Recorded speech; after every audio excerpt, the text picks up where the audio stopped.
উচ্চ মাধ্যমিক পরীক্ষা দিতে যাওয়ার পথে মর্মান্তিক দুর্ঘটনা, পরীক্ষার্থীর মৃত্যুতে উত্তপ্ত জয়পুর। বাড়ি থেকে উচ্চ মাধ্যমিক পরীক্ষা দিতে যাওয়ার পথে মর্মান্তিক পথ দুর্ঘটনায় প্রাণ হারালো এক পরীক্ষার্থী।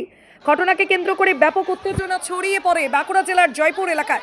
উত্তেজিত স্থানীয় বাসিন্দারা জয়পুর হাসপাতালের সামনে বিক্ষোভ দেখানোর পাশাপাশি অবরোধ করে গুরুত্বপূর্ণ জয়পুর ও আরামবাগ রাজ্য সড়ক। স্থানীয় সূত্রে জানা গেছে, মৃত পরীক্ষার্থীর নাম জুয়েল শেখ।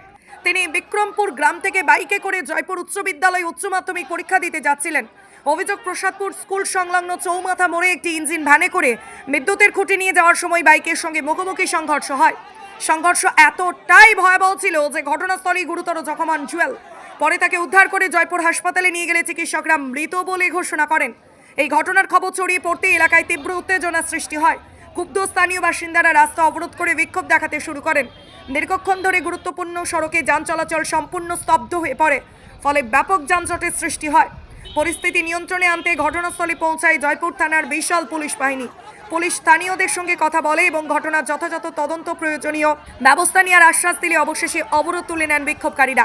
এদিকে এই মর্মান্তিক ঘটনায় শোকের ছায়া নেমে এসেছে গোটা এলাকায়। স্থানীয় বাসিন্দাদের পাশাপাশি বিদ্যালয় শিক্ষক ও প্রধান শিক্ষকও গভীর শোক প্রকাশ করেছেন।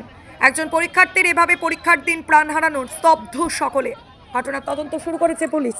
সবার আগে সব ধরনের খবর দেখতে ফলো করুন কেপিআর নিউজ বাংলা। আমাদের জুজুর স্কুলের একজন ছাত্র জুয়েল শেখ, ও পরীক্ষা দিতে আসছিল জয়পুরে। তো রাস্তায় একটা ইলেকট্রিক পোল বোঝাই করা ইঞ্জিন ভ্যানের সঙ্গে মুখোমুখি সংঘর্ষ হয় এবং ওখানেই মারা যায় ছাত্রটি। আমাদের বিক্রমপুর থেকে আসছিল জয়পুরের যে স্কুল রয়েছে আমাদের সেন্টার, সেখানে হাসপাতাল নিয়ে আসা হয়েছে এবং এখনো পরিস্থিতি বুঝতে পারছি না কোন দিকে যাচ্ছে এই অবস্থা। পরীক্ষার্থীরা পরীক্ষা দিতে আসছে এই তো কথাটা ছিল, কিন্তু আমরা বারবারই মিটিংয়ে যখন হয় তখন বলি যে এই সময় রাস্তাটা একটু ঠিকঠাক করে রাখার জন্য, যানবাহন যেন ঠিকঠাক থাকে নিয়ন্ত্রণে, কিন্তু সেইভাবে আমরা বুঝতে পারলাম না এটা কি করে ঘটে গেল। যানবাহন নিয়ন্ত্রণ করে রাখা হয়নি বা অন্য কিছু মনে হচ্ছে। আমার নাম প্রবীর কর। হ্যাঁ, আমি ওই স্কুলের শিক্ষক। উচ্চ মাধ্যমিক পরীক্ষা লাস্ট ডেট, কেমিস্ট্রির পরীক্ষা আছে। ছেলেটি আমাদের গ্রামেরই ছেলে, সাইফুদ্দিনের ছেলে, জুয়ের নাম। ও পরীক্ষা দিতে আসছিল, একাই গাড়ি চালিয়ে নিয়ে ও আসে। আজকেও যথারীতি আসছিল।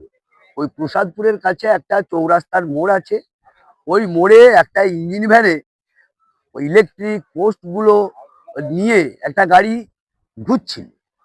ওই যে ঘুরছিল, যে গাড়িটা নিয়ে যাচ্ছে ইঞ্জিন ভ্যানে তো হর্ন নেই, যার ফলে পাইপটা রাস্তা দিকে বেরিয়ে গেছে। ও স্পিডে আসছিল, একবারে সজোরে ধাক্কা, যার ফলে মনে হচ্ছে লাংসটা ফেটে গেছে। ওখানেই অজ্ঞান হয়ে যায়, হসপিটালে মৃত বলে ঘোষণা।